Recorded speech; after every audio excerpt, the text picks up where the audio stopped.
আপুনি যদি মেথছত week, maths কৰি আছে কিন্তু মাৰ্কছ নুঠে বা ইমান বহুত প্ৰেক্টিছ কৰে তথাপিও যেতিয়া বুক লৈ কৰিব যায় মেথ নোৱাৰে ভালকৈ, এই মই 5টা পইণ্ট এই 5টা পইণ্ট যদি ফ'ল' কৰে যি হওক অনলি ADD নহয়, ইভেন কি SSC লোকে যাব পাৰিব। মোৰ SSC আগৰবাৰ ৰেলৱে মই অলৰেডি স্ক'ৰ কাৰ্ডটো দেখাইছোঁ।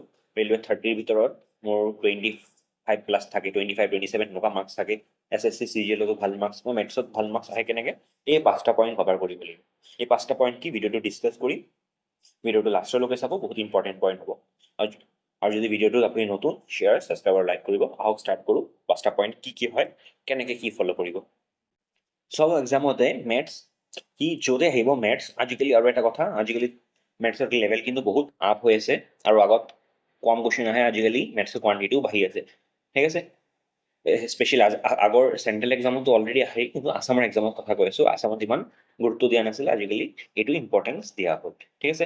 এই মেথছ কেনেকৈ আহে, ফাৰ্ষ্ট ইজি আহিব, ঠিক আছে। এটাতে কৈ আছোঁ অলৰেডি, পেপাৰ 2ত কেনেকৈ আহিব, ইজি, মডাৰেট, হাৰ্ড মিক্সচাৰ থাকিব, ঠিক আছে।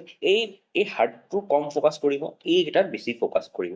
এইকেইটাই যদি ফ'কাছ কৰে 80% ইয়াৰ পৰাই আহে। এই হাৰ্ড কি পূৰা আহে নেকি, হাৰ্ড অনলি 20%, ঠিক আছে। 20% পৰা এইটো কাভাৰ কৰিব, ঠিক আছে। আৰু 5টা পইণ্ট কি হয় এইটো ক'ম, কোৱাৰ আগত এটা মই বস্তু দেখাওঁ কেনেকৈ চাওক।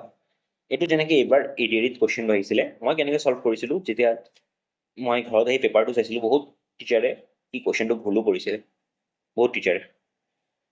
নাম নলওঁ, কিন্তু ডাঙৰ ডাঙৰ চেনেল। এইটো মই কি কৰিছিলোঁ ছাৰ, এতিয়া সুধিছে যে এক পাৰ্চন কি একো বেছিক নালাগে হা, থাক কেনেকৈ কৰোঁ, এইবিলাক কেনেকৈ কৰি হ'ব, প্ৰেক্টিছ আৰু প্ৰেক্টিছ। এইটো চাওক মই কেনেকৈ কৰিছোঁ, কৈছে যে X নম্বৰ আইটেম কিনিছিলে, X ইমান দামত, কিন্তু শ্বপকিপাৰে কি কৰিলে, টোটেল ডিছকাউণ্ট X দিলে, X দিয়াৰ পিছত ইমান পে' কৰিছে। তেতিয়াহ'লে আমাৰ সুধিছে কি ডিছকাউণ্টৰ পিছত কিমান কি হ'ব, এমাউণ্টটো হ'ব। চাওক কি আছে, এমাউণ্টটো 156 কি হয়, এইটো দিও ডিভাইড নাযায়, এইটো দিও ডিভাইড নাযায়, যায় জানো, অনলি এইটো আৰু এইটো দিয়ে ডিভাইড আছে। আপুনি কৰি চাই ল'ব, মই এনেকৈ কৰিছোঁ। কিন্তু সুধিছে আমাক এতিয়া 13ও আছে 12ও আছে, এতিয়া মোক সুধিছে ডিছকাউণ্টৰ পিছত এমাউণ্টটো কি, ডিছকাউণ্ট কি, ডিছকাউণ্টৰ পিছত কম নাম্বাৰটোৱে হ'ব নে, এইটো আনচাৰ। আৰু এটা কুৱেশ্যন আহিছিলে, মই বেছি কুৱেশ্যন লোৱা নাই, মই জাষ্ট এক্সাম্পল দেখাইছোঁ অপশ্যনেৰে কেনেকৈ হয়। এইটো এটা কুৱেশ্যন আহিছিলে, ADADতে হয়। কৈছে কি পপুলেশ্যন অফ টাউন কি 10% বাঢ়ি যায়, 10% কেনেকৈ লিখোঁ আমি, 100%, ঠিক আছে। 10% বঢ়াই দিলে কি হয় 110 হৈ যায়, এইটোতো জানে, ঠিক আছে। বা 10ৰ পৰা 11 হয়, বাট ঠিক আছে তেনেকৈ কৰে আৰু 11 আহি আছে, ঠিক আছে। 11 মাল্টিপল এইটোও নহয়, এইটোও নহয়, এইটোও নহয়, 11 অনলি এইটো দি যায়। এনেকৈ উইথাউট কুৱেশ্যন ছল্ভ কৰিও আনচাৰ দিব পাৰি, ঠিক আছে। এইটো মই পিছত ক'ম, আৰু ফাৰ্ষ্ট 5টা পইণ্ট কি ডিছকাছ কৰোঁ কি আছে দেখক। 1 নম্বৰ কি হ'ব, এইটো মই বেছি মেইন পইণ্ট হ'ব 3, কি পইণ্ট 1 আৰু 2 ইমান ইম্পৰ্টেণ্ট নহয়, তাৰপিছত যি পইণ্ট আনিম এইকেইটা ইম্পৰ্টেণ্ট। এইটো জানে কি ফুল বেছিকটো কৰিব লাগিব, কিন্তু কি এইটো ইম্পৰ্টেণ্ট, এটা বা দুটা টিচাৰ, বেছি টিচাৰ চেঞ্জ নকৰিব। মেথছত যদি টিচাৰ চেঞ্জ কৰি থাকে, নাতো চিলেবাছ কমপ্লিট হ'ব, নাতো কৰিব পাৰিব, উল্টা কনফিউজ হৈ যাব। মেথছ এনেকুৱা এটা ছাবজেক্ট হয়। আৰু এটা কথা, মেথছ যদি ভাল হয় ই ৰিজনিঙো ভাল হ'ব, ঠিক আছে, অট'মেটিকলি ভাল হ'ব। যদি মেথছো বেয়া হয় এইটো বেয়া হ'ব।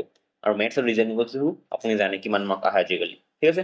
নেক্সট পইণ্ট কি হ'ব মোৰ, নেক্সট পইণ্টটো এইটো বহুতে ইগনোৰ কৰি দিয়ে, কেলকুলেশ্যন ইম্পৰ্টেণ্ট। অলপ আগত মই ট্ৰিক যে দেখালোঁ, ট্ৰিক নহয়, এইবিলাক কিন্তু কৰিব হ'লে আপোনাৰ কি টেবিল লাগিব, ৰাতিপুৱা উঠিয়ে কি টেবিল পঢ়িব কিমান 1 to 20, এইটো মানে পুৰা ফুল ৰোড মেপ কৈ আছোঁ, একো বেলেগ আৰু ভিডিঅ' চাব নালাগে।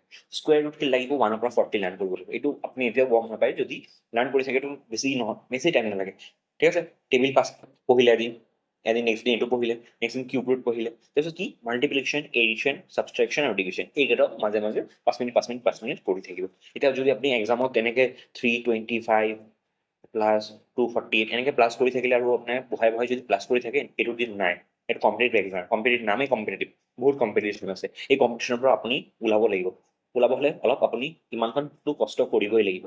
যদি আপুনি কষ্ট নকৰে, আপোনাৰ পৰা বহুত অলৰেডি কষ্ট কৰি আছে, এইবিলাক টিপছত থাকিব লাগিব, ঠিক আছে।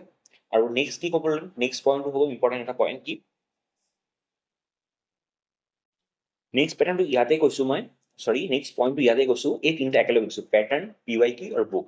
এই পেটাৰ্ণ এনালাইজ কৰিব লাগিব, কিমান হাৰ্ড কৰিব লাগিব, কিমান ইজি কৰিব লাগিব, এইটো আপুনি ক'ব পাৰিব। এইটো যিমানে টিচাৰ নকওক কিয়, এইটো আপুনি দেখাব লাগিব। মই বাৰে কৈছোঁ, টিচাৰে অলৰেডি পঢ়ালে এইটো নহয় যে আপোনাৰ পঢ়া হৈ গ'ল, নিজে আপুনি প্ৰেক্টিছ কৰিব লাগিব। এইটো PYQ এনালাইজ কৰিব লাগিব, যিমান এক্সাম হওক, ঠিক আছে। মানে ইভেন মই অনলি আছামৰ কোৱা নাই, SSC লেভেলটো টাচ কৰিব লাগিব, ঠিক আছে। তেতিয়াহে এইটো ADAD লেভেল ইজিলি কৰিব পাৰিব। আৰু বুক কোনটো ল'ব, এইটো ল'ব যোনটো কি টাইপ ৱাইজ আছে, টাইপ ৱাইজ আৰু চব কভাৰ কৰে, ঠিক আছে। এইটো নহয় যে আড্ডা এইবোৰ নতুন নতুন ৱেবছাইটৰ পৰা এইবোৰ বুক লৈ নল'ব, যিবিলাক অলৰেডি বহুত আগৰ পৰা চলিছে এইবোৰ ভাল বুক লওক, আৰু 10টা বুক নল'ব। মই সদায় চব ভিডিঅ'টো এটা বুক, ঠিক আছে। বুকটো এইটো বহুতে নহয়, বুকটো কৰিম কেনেকৈ, 4 নম্বৰ পইণ্ট, এইটো বহুত ইম্পৰ্টেণ্ট পইণ্ট। বুক যে ল'ম, চবেই বুক ল'লে বুকটো কৰিম কেনেকৈ। ছাপ'জ মই এটা ল'লোঁ, বুক উঠালে, ছাপ'জ আপুনি পাৰ্চেণ্টেজ চেপ্টাৰ কমপ্লিট কৰিলে, ঠিক আছে। যাৰ পৰা কৰিছে, মই অলৰেডি মেথছ ষ্টাৰ্ট কৰিছোঁ, পাৰ্চেণ্টেজ ক্লাছ চাব পাৰিম। নোটছ বনাব পুৰা প্ৰপাৰ নোটছ, এই প্ৰপাৰ নোটছক কি ময়ো চেম এইবোৰ ফ'ল' কৰিছিলোঁ তেতিয়াই মাৰ্কছ 3-4 টাইম কি, নহ'লে মোৰো বেয়া আছিলে কিন্তু প্ৰেক্টিছ। এই অনলি নোটছটোকে, ঠিক আছে। প্ৰেক্টিছ লাগিব পাৰ্চেণ্টেজৰ, ঠিক আছে। পাৰ্চেণ্টেজ ভিডিঅ' কৰিলে নোটছ 3-4 নোটছ টাইম নোটছ বনালে, তাৰপিছত কি এইটোকে 3-4 টাইম প্ৰেক্টিছ কৰিহে বুক উঠাব। উইথাউট প্ৰেক্টিছ বুক নুঠাব, নহ'লে একো নোৱাৰিব। তাৰপিছত বুক কৰিব, বুকৰ পৰা কিন্তু যিমানেই ভাল টিচাৰ নহওক কিয়, প্ৰেক্টিছ কৰি চব বুকৰ পৰা কুৱেশ্যন চল্ভ কৰিব নোৱাৰে, ঠিক আছে। ভাল বুকত বহুত টাইপ ভেৰাইটি কুৱেশ্যন থাকে, ঠিক আছে। কিছুমান পাৰিব, কিছুমান নোৱাৰিব, কিছুমান হেল্প ল'ব ইউটিউবৰ পৰা, ঠিক আছে, বা সলিউশ্যন চাব। যোনটো নোৱাৰে, ছাপ'জ এনেকৈ কি কৰিব, 1 2 3 4 4টা কুৱেশ্যন আছে, ছাপ'জ 2 নম্বৰটো পাৰা নাই, এনেকৈ মাৰ্ক দি দিম, ঠিক আছে। ৰেট দি মাৰ্ক কৰিব, 4 নম্বৰটো পাৰা নাই মাৰ্ক কৰিব। নেক্সট ডে 5 6 7 8 কৰাৰ আগতে এইটো আকৌ এবাৰ কৰিব, এইটো আকৌ এবাৰ কৰিব, তেতিয়াহে মনত থাকিব। চেম ইয়াৰ পৰা নেক্সট ডে ইয়াত এটা কুৱেশ্যন আহিছে, নেক্সট ডে কি কৰিব, এনেকৈ 9 10 কৰিব, এইটো কৰিব, এইটো কৰিব, এইটো কৰিব, এনেকৈহে আগবাঢ়িব। নেক্সট কি হৈ গ'ল, তাৰপিছত বহুত ষ্টুডেণ্টে এটা মিষ্টেক, ডাঙৰ কি মিষ্টেক কৰি দিয়ে, আজি পাৰ্চেণ্টেজ এনেকৈ পূৰা কৰিলে, পূৰা বুকৰ পৰা কৰিলে, কনফিডেঞ্চ আহি গ'ল, ঠিক আছে, আৰু বাদ দি দিয়ে। এইটো নকৰিব। কি কৰিব, যেতিয়া একটা চেপ্টাৰ পূৰা নোটছ বনাই কুৱেশ্যন প্ৰেক্টিছ কৰিব, কি ল'ব, মক। বহুতে ভাবে কি মক লাষ্টত লগাম, এইটো পইণ্ট এটা বহুত কি, যদি মই ধৰোঁ এইটো 4 নম্বৰ পইণ্ট, এই মক ভাবে যে বহুত চিলেবাছ কমপ্লিট কৰিলোঁ, তাৰপিছত মক লগাম। চিলেবাছ কেতিয়াও 100% কমপ্লিট নহ'বই, ঠিক আছে। এই মক কেনেকৈ দিব, অনলি পাৰ্চেণ্টেজৰ কুৱেশ্যনৰ মক দিব। বহুত ফ্ৰী হেৰি পাই যাব, তাৰ পৰা কি কৰিব, অনলি পাৰ্চেণ্টেজ টাইপৰ মানে কুৱেশ্যনৰ মক দিব। যিমানেই কুৱেশ্যন হওক, ষ্টাৰ্টিং কিন্তু ভাল মাৰ্ক নাহিব, একচেপ্ট নকৰিব, ভাল মাৰ্ক দিব, এক্সপেক্ট চবৰে কম হয়, টপাৰটো কম হয়।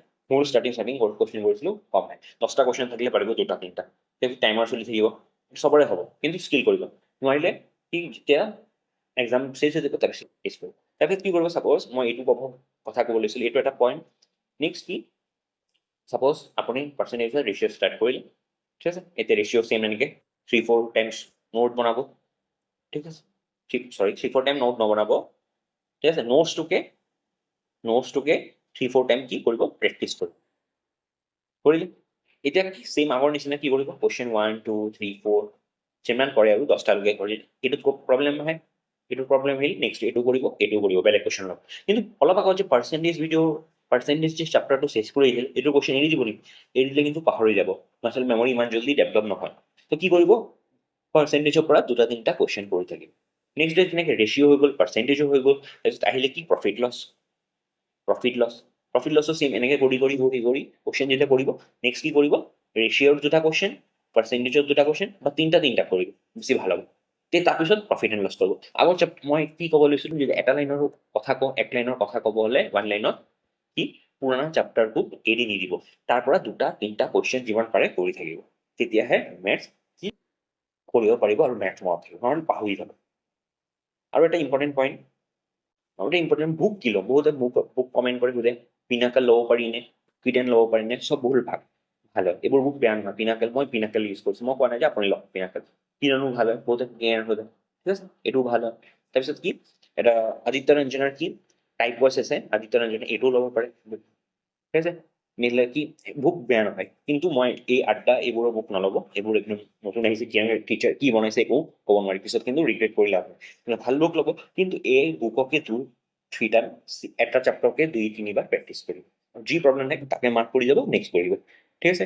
তাৰপিছত কি হ'ব, তাৰপিছত মই কৈছিলোঁ, যেতিয়া এনেকৈ আপুনি কমপ্লিট কৰি যাব, কি কৰিব, পূৰা মিক্স কুৱেশ্যন লগাব, চেম।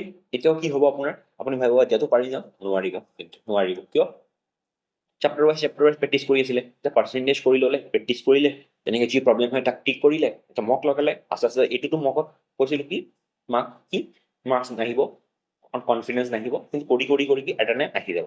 চেপ্টাৰ বাই চেপ্টাৰ কৰিব আহি যাব, কিন্তু যেতিয়া মিক্স কুৱেশ্যন উঠাব চব উল্টাবলৈ লাগিব। মোৰ হৈছিলে এইটো, কিন্তু এইকাৰণে মই অলৰেডি আগতে কৰোঁ। কিন্তু চেম কি হ'ব, এইটোকো কৰি থাকিব এইটোকো ভাল মাৰ্কছ আহি যাব। আৰু এটা কথা ইম্পৰ্টেণ্ট, কোনটো চেপ্টাৰ প্ৰথম কৰিব আৰু কোনটো চেপ্টাৰ পিছত বাদ দিব, এইটো এটা বহুত ডাঙৰ। এইকেইটা চেপ্টাৰ মই কি ইনক্ৰিজিঙৰ পৰা ডিক্ৰিজিং লিখিছোঁ, মানে কি যোনটো বেছি ইম্পৰ্টেণ্ট এইটো ফাৰ্ষ্টত লিখিছোঁ, যোনটো কম ইম্পৰ্টেণ্ট মই এইটো লাষ্টলৈকে লিখিছোঁ। যেনেকৈ এইটো কি হয়, নাম্বাৰ চিষ্টেমৰ পৰা কিমান কুৱেশ্যন আছে আগৰবাৰ ঠিক নাই, LCM HCF চিম্প্লিফিকেশ্যন, ইয়াত আৰু এটা হেৰি কি কোৱাড্ৰেটিক ইকুৱেশ্যন, যেনেকৈ ৰুটছ ওলাব দিয়ে, এইটোৰো কিমান কুৱেশ্যন আহিছে, মই যদি মিছা কৈছোঁ আপোনালোক এনালাইজ কৰক, ঠিক আছে। আৰু এইটো নহয় বেলেগ এক্সামতো, যেনেকৈ এইটো এৰিথমেটিকৰ বহুত ইম্পৰ্টেণ্ট, যেনে কি পাৰ্চেণ্টেজ, ৰেচিঅ' প্ৰপৰ্শ্যন, আৰু এনেকৈ মেথডৰ এনেকৈ ফ'ল' কৰিব দেই, তেতিয়া ইজি হ'ব। পাৰ্চেণ্টেজ কৰিব, ৰেচিঅ' প্ৰপৰ্শ্যন, ঠিক আছে, যদি কানেক্টেড থাকে অলপ। প্ৰফিট এণ্ড লছ এইবিলাক বহুত ইম্পৰ্টেণ্ট, SICI, ঠিক আছে। তাৰপিছত যিবিলাক কম ইম্পৰ্টেণ্ট এইবিলাক যেনেকৈ মিক্সাৰ ৰিলেশ্যন কম, এইটো নহয় যে নাহে, এইটো নহয় যে কৰিব পোৱা নাই, মই কৰিবতো লাগিবই চবেই, কিন্তু কম important. Average, time and work, time and speed distance, ঠিক আছে। মেনচুৰেশ্যনৰ বহুত কুৱেশ্যন আহিছে, ঠিক আছে একদম। তাৰপিছত জিঅ'মেট্ৰি, ট্ৰিগন'মেট্ৰি, মিন মিডিয়ান মোড আৰু এপিজিপিও আহে কিন্তু দেই কুৱেশ্যন, ঠিক আছে। আৰু এটা কথা, এইকেইটামানত কিন্তু বহুত চেপ্টাৰ সোমাই আছে অলৰেডি, যেনেকৈ কি ৰেচিঅ' প্ৰপৰ্শ্যন, পাৰ্টনাৰশ্বিপ সোমাই থাকে, এইজৰ কুৱেশ্যন বহুত আহে, হেৰি নকৰিব কিন্তু বহাই, যেনেকৈ প্ৰফিট লছৰ পৰা হেৰি আহে, কি কয় ডিছকাউণ্টৰ কুৱেশ্যন অলপ আগত দেখালোঁ, ঠিক আছে, এৰিয়াৰ কুৱেশ্যন এটা, ঠিক আছে। এনেকুৱা মাজে মাজে ইয়াতে কি পাইপ এণ্ড চিষ্টেমৰ এটা চেপ্টাৰ সোমাই থাকে, সেইবোৰো পঢ়িব লাগিব, ঠিক আছে। কিছুমান চেপ্টাৰ ভিতৰত যিহেতু সোমাই থাকে সেইবিলাকো ইগন'ৰ কৰিব নোৱাৰে, ঠিক আছে। আৰু এটা কথা, ষ্টাৰ্টিঙতে আপুনি মই অলৰেডি কৰোঁ, নোটছ বনাই 3-4বাৰ প্ৰেক্টিচ লাগিব। স্পীড প্ৰথমে ভাবিব, নাভাবিব স্পীড কেনেকৈ আহিব, ঠিক আছে। চাইকেল এটা চলোৱাৰ লগে লগে স্পীড আহে না, যেতিয়া চাইকেল চলাই কি আস্তে আস্তে চলাই, যেতিয়া শিকিছে তাৰপিছতে আপুনি স্পীড দিয়ে, ঠিক আছে। এই স্পীডো আপোনাৰ অট'মেটিকলি আহিব, কিন্তু ৰাতিপুৱা উঠি টেবিল পঢ়িব লাগিব, স্কুৱেৰ ৰুট পঢ়িব, মই কোৱা নাই যে এদিনতে চব কৰি দিব, 2-3টাকৈ কৰক, ফ'ল' টেবিল কৰক, মাল্টিপ্লিকেশ্যন কৰক, ঠিক আছে। মাল্টিপ্লিকেশ্যন পৰা মনত আছে, মই মাল্টিপ্লিকেশ্যনৰ ভিডিঅ' দিছোঁ, যেনেকৈ এইটো, ঠিক আছে।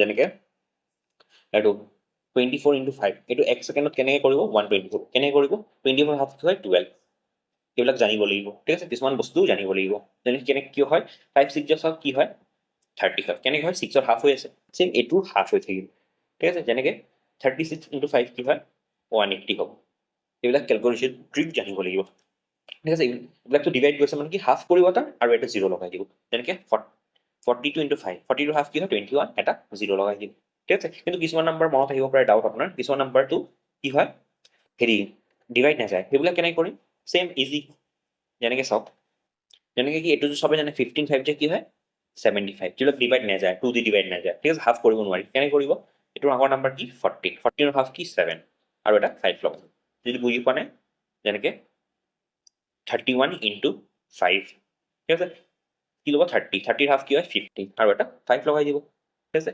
যেনেকৈ আৰু এটা দেখাইছোঁ মই, কি দেখাওঁ, যেনেকৈ এটা নাম্বাৰ লৈছোঁ, ডিভাইড নোযোৱা নাম্বাৰ কি হয় 37 × 5 কৰিব, তো তাৰ আগৰ নাম্বাৰ কি হয় 36, 36ৰ হাফ কি হয় 18 লিখিলে এটা 5 লগাই দিম, এইটো এনেকৈ বহুত ট্ৰিক আছে, মোক ফ'ল' কৰিব, মই আৰু ইম্পৰ্টেণ্ট ভিডিঅ' লৈ আহি থাকিম, শ্বেয়াৰ ছাবস্ক্ৰাইব আৰু লাইক কৰিব, আৰু মই যি কৈছোঁ এইটোৱে কপি কৰি দিব, এইটো কপিলে আপোনাৰ 100% মাৰ্কছ আহিবই, ঠিক আছে। কিন্তু ফ'ল' কৰি যাব লাগিব, এইটো নহয় যে এদিন এইটো টিচাৰ টেলিগ্ৰাম জইন কৰিলোঁ, ইনষ্টাগ্ৰাম জইন কৰিলোঁ, তাৰ পৰা কুৱেশ্যন কৰিছোঁ, এনেকৈ নহয়, যোনটো লৈছে এইটোকে বাৰে বাৰে ৰিভাইজ কৰক, কুৱেশ্যন কৰক, হ'ব।